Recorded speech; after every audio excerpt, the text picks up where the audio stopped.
On va rester dans cette idée de personnalisation parce que je suis convaincu que plus l'intelligence artificielle avance, plus les clients vont avoir envie de contenu personnalisé pour eux. Je pense que d'ici quelques années, on pourra même regarder en fait des films qui sont personnalisés à nos goûts. On pourra être le héros de notre propre film ou de nos propres jeux vidéo. Ça va vraiment évoluer très vite. C'est vraiment vers là que le marché se dirige et c'est en ce moment qu'il faut donc saisir cette opportunité.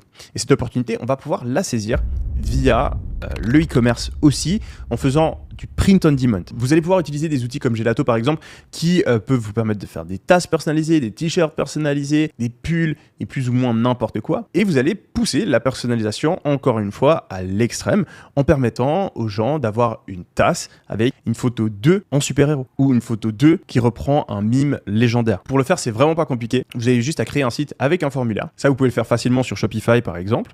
Et en fait, dans ce formulaire-là, vous allez leur permettre d'uploader une photo d'eux. Ensuite, vous avez juste à utiliser cette photo sur Midjourney par exemple et rajouter quelques mots-clés. Donc là, par exemple, je me suis fait en super musclé et vous allez pouvoir obtenir des images customisées. Cette image-là, vous l'uploadez ensuite sur Gelato et le tour est joué. Vous pourrez donc transformer les gens en personnes super musclées, en super-héros, en animal ou les intégrer dans des mimes connus comme celui-ci ou celui-là, par exemple. Vous pouvez aussi faire des images de couple ou faire des montages rigolos avec les animaux de compagnie par exemple. Et bien sûr, on ne s'arrête pas aux tasses, on peut faire la même chose avec des t-shirts, des casquettes et des dizaines d'autres objets. Idée numéro 5, ça va être de faire des images de synthèse.